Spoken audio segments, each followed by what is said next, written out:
নমস্কাৰ সকলোকে আন্তৰিক স্বাগতম জনাইছো আৰ এগাইড আছামিছলৈ ছাত্ৰসকল আজিৰ এই ভিডিঅ'ৰ প্ৰতিজন ছাত্ৰটিয়ে প্ৰথমৰ পৰা শেষলৈকে চাই যোৱাটো খুবেই প্ৰয়োজনীয় ছাত্ৰসকল আজিৰ এই ভিডিঅ' আলোচনা কৰিম কেইবাটা গুৰুত্বপূৰ্ণ খবৰ মেট্ৰিক আৰু হাই মাদ্ৰাছা পৰীক্ষাৰ সন্দৰ্ভত মেট্ৰিক আৰু হাই মাদ্ৰাছা পৰীক্ষা কেতিয়া অনুষ্ঠিত হ'ব লগতে মেট্ৰিক পৰীক্ষাৰ ৰুটিন কেতিয়া প্ৰকাশ পাব আৰু মেট্ৰিকত কেইটা বিষয়ৰ পৰীক্ষা অনুষ্ঠিত হ'ব সেই সন্দৰ্ভত ঘোষণা কৰিছে বাই কেইবাটা গুৰুত্বপূৰ্ণ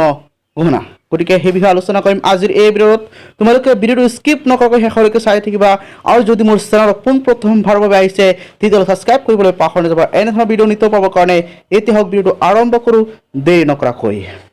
ছাত্ৰসকল তোমালোকে এই পেজ কেইটা অতি মনোযোগেৰে চোৱা ইয়াত কোৱা হৈছে হাইস্কুল শিক্ষান্ত পৰীক্ষা কেতিয়া অনুষ্ঠিত হ'ব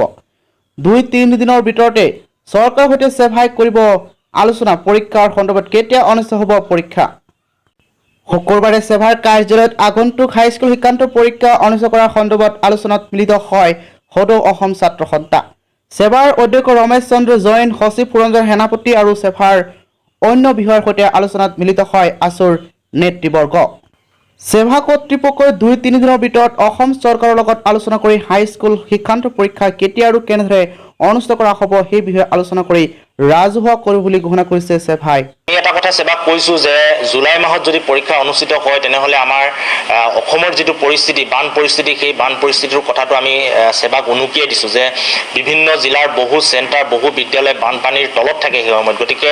জুলাই মাহত পৰীক্ষা অনুষ্ঠিত কৰাৰ ক্ষেত্ৰত থকা অসুবিধাবিলাক আমি সেবা কৰ্তৃপক্ষক আজি আমাৰ তৰফৰ পৰা